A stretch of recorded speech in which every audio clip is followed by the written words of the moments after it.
How's it going, Data Bite says no daddy here, and welcome back to another episode of Roblox Assassin. How are you guys doing today? You doing good? Well, I mean, I guess can't answer that. You know what?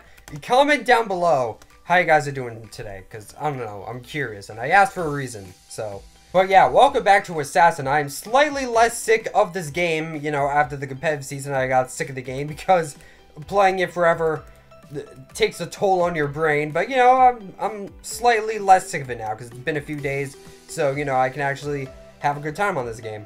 Well, I mean, I was having a good time before, and I still am. Even the last episode, I was having a good time, but you know what I mean. It's like, you play for hours on end, you get sick of it, but now I feel a lot better.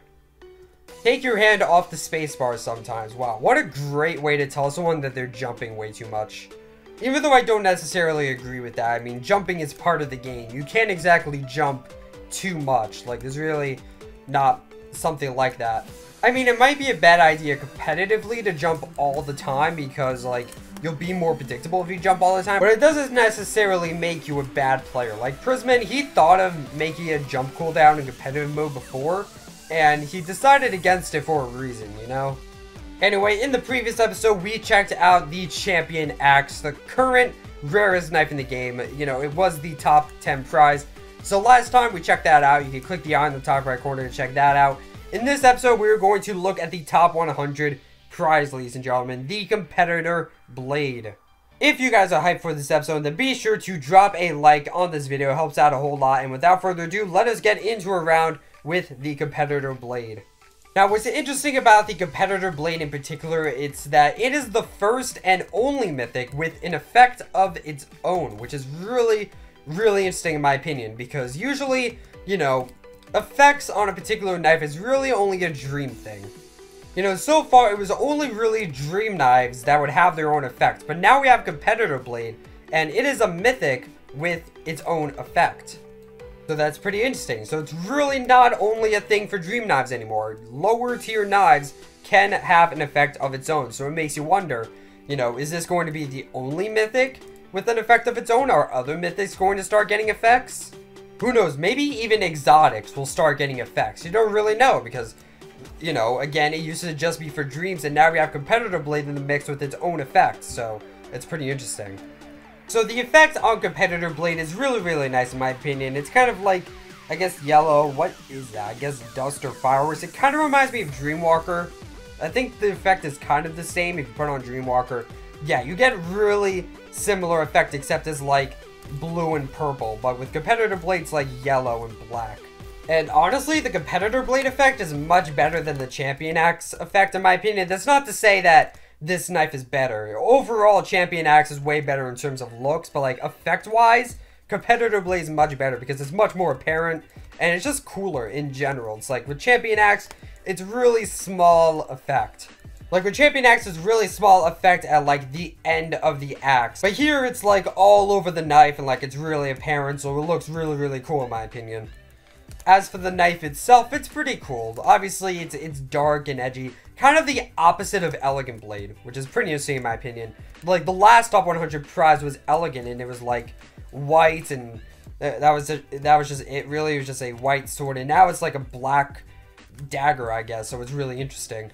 What I especially like about the new competitive prizes is how different they are. Like, Champion Blade is literally just Elegant Blade, but slightly purple. Like, there's a purple thing instead of, like, a blue.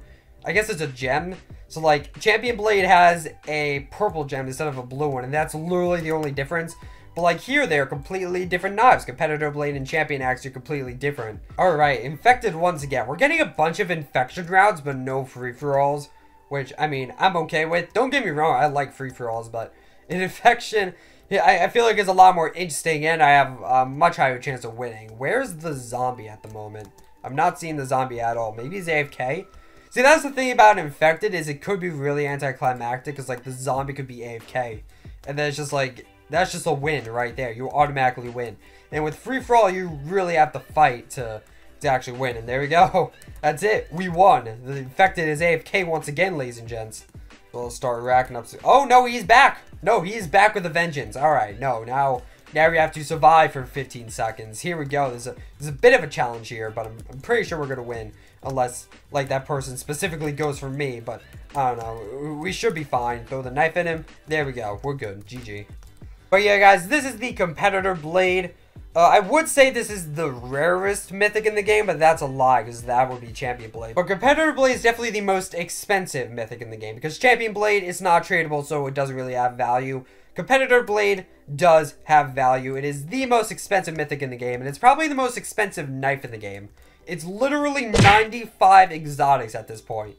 95 exotics for one knife. That is so many knives, and it could go up, it could go down. At the moment, I think it's going to go up because there's actually no competitive season, which is actually a bit of a surprise.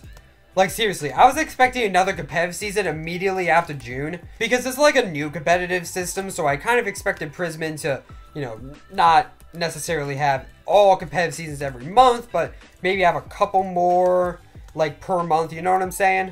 Kind of like when competitive mode first came out, like, the first 3 seasons, they were all consecutive. It was June, July, and August. So I kind of expected, you know, a couple more before Prisman stopped doing them every single month. But there was no competitive season this month, which is pretty interesting. Purple person, you must die. Die, Mr. Purple person. He's trying to get me. He's trying so freaking hard to get me. He's just jumping around. All right, there. I got him. We're good. Throw the knife here. Is there somebody back there? Or is that a dead body? I'm not quite sure. I'm going to get the guy who's actually moving at the moment. Just throwing the knife in him. I'm trying to get a long shot, but it's not really... Oh, I stand corrected. There we go. But yeah, like I was saying, Competitor Blade is currently 95 exotics, which is a lot. That is a lot of exotics. That is really high value. So I'm not quite sure what I'm going to do with my Competitive Blade at the moment. I was planning on trading Competitor Blade for Elegant and then getting it next season, but... at the moment, there is no next season, so that kind of puts a dent in my plan, you know? Trying really hard to get this guy. I keep missing for some reason. Come on, we can get him. It's really not that hard to get him. There we go. You're gonna go for me now. There we go. You are dead and no deet. You're just gonna camp in there. No, that's fine. I'm very patient with campers these days. I've dealt with too many of them, and it's just like, if you're gonna camp, I'm gonna camp, and I'm literally gonna wait for you to come out and then fight you like a man, you know? That's basically what I do with campers now. I never approach campers. I just don't do it anymore.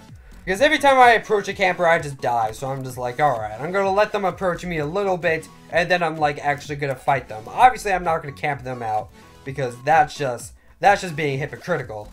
But yeah, I was gonna trade Competitor for Elegant. I'm not sure if I want to do that now. I kind of want to get more, because it is 95 exotics. I want to see if I can get a better deal than just Elegant, because really Elegant's only like 30 something. I think it's like 36, and Competitor Blade is like 95, so I'm going to try to get a much better deal.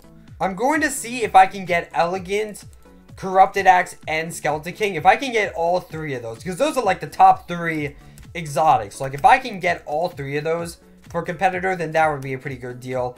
If some time goes by and, you know, another competitive season comes and I really can't do that, then I'm just going to end up trading Elegant. And if that doesn't work, then I'll do some other trade for Elegant. You know, we'll see what happens. Alright, we're about to get another win. Oh, never mind. I was way too predictable there. I was just staying in one place. Obviously, I was going to die.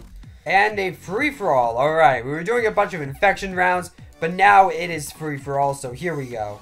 I said this in the last video, but I miss special rounds, man. I miss them so much. Because I was playing competitive mode, and there were no bonus rounds. There literally were no bonus rounds. So to have them back is very, very refreshing.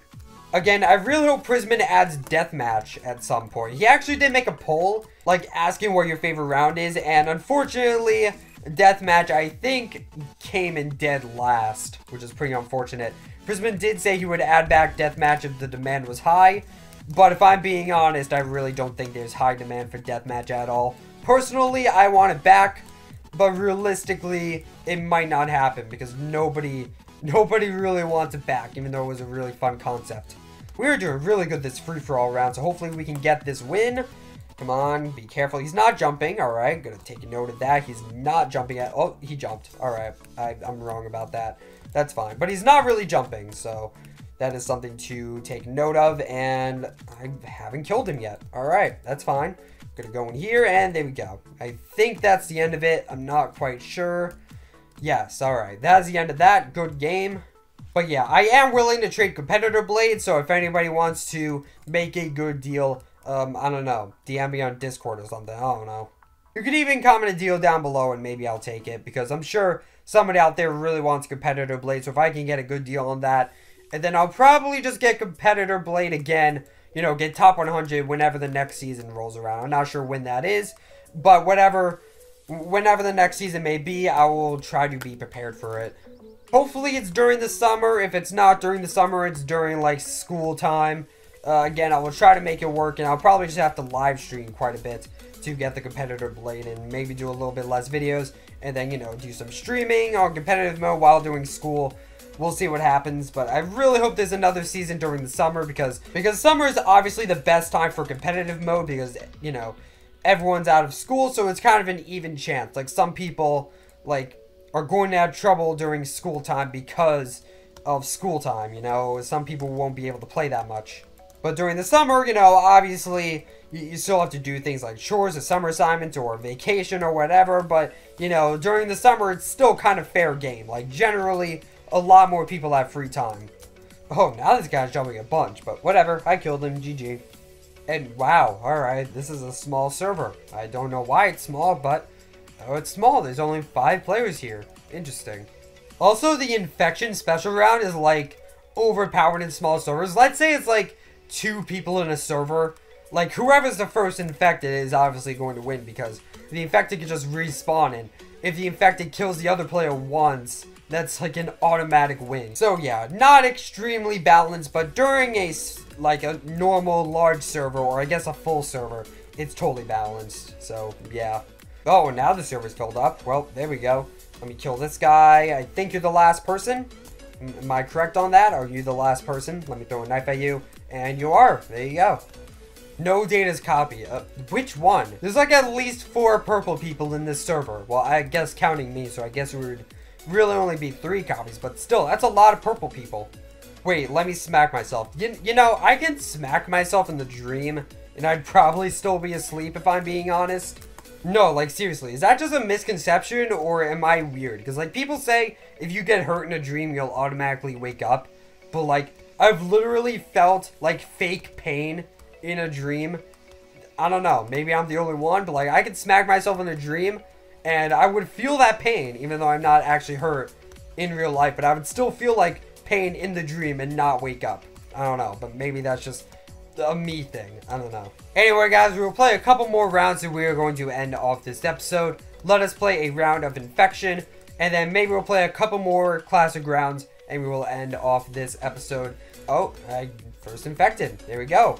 Let's try to do this without dying. That's a challenge I like to do. Whenever I'm the first infected, I like to try to do it without dying. I don't know. That's kind of just something I do. I'm going to die. I'm going to die because those 2 people are going after me. I'm not dealing with the camper. I'm just not going to deal with the camper. Let me kill this purple person here. Or maybe that guy will kill the purple person because he is on my team now. Nope. Alright, he got the kill. Let me go for this guy. And there seems to be somebody else around. I'm not sure where they are. Check over here. Nobody there. Alright, let's check the bathroom, I guess. You know the round is still going when there's a timer. Oh, you camped there. You camped there. There we go. Well, I killed you and I didn't die. So, good game. That's a challenge that you guys can do at home if you want. But, you know, you do need pretty good luck to get an infection round and then be the first infected. But that is a good challenge. You know, be the first infected and try to win without dying. Because that's a pretty good challenge. Alright, we're in another round. Dance Coach Randy. That's a good name. But you're dead. So there you go. You're next. Getting some good kills. I like that. I like getting good kills. And you are there. Can I get you from here? I think so. Oh, you're hiding behind there. Alright, that's annoying. That's very annoying. Jump over here. Just gotta study his movement. He's pretty predictable. He's alright. And alright, who's gonna go for me? I think they're both going to go for me, honestly. Yeah, alright. This is bad news. This is very bad news. Let me kill No Deed first. He's pretty good at the game, so I'm gonna get rid of him first. Alright. Go over here. Stab you. That worked in my favor. Can I get a long shot? I highly doubt it. I highly doubt I can get a long shot, but I'm gonna try. Oh, you were close. You were dangerously close to getting me with that candy blade. Oh, you're lagging. Yep, that's not gonna work. I'm gonna approach. I'm just gonna approach. I can't do a long shot on somebody who is lag. He has really good aim.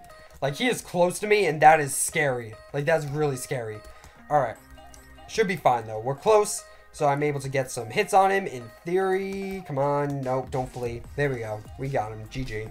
Alright, we will do one more round, and then I'll end off with the sturdy case. Why not? We will end off this episode with another sturdy case, and then that'll be the end. Guys, if you made it this far in the video, comment down below rainbow. Alright? Rainbow. Alright, I would like to end this episode off on a victory, because that could also be pretty good luck for the case, but I might not actually win. You're going to camp. You are going to camp. I know it. So, now we're kind of... Oh, nope, you came out. That's fine. That is good. We can fight, and that's it. That's the end of that. Alright, well, can't win them all. Let us open a sturdy case. Hopefully we get an exotic. An exotic would be very good. But I very rarely get exotics on the sturdy case. But we will see what happens. 3, 2, 1, boom. What are we going to get? Last episode we didn't get very good luck on the sturdy case. And this time we got a legendary. Alright, that is good. That is alright. I will take that. And that is going to be it for this video, guys. Hope you guys enjoyed the competitor blade gameplay. Don't forget to like, comment, subscribe, and those other things that YouTube people do. And I will see you guys in the next episode. Toodles.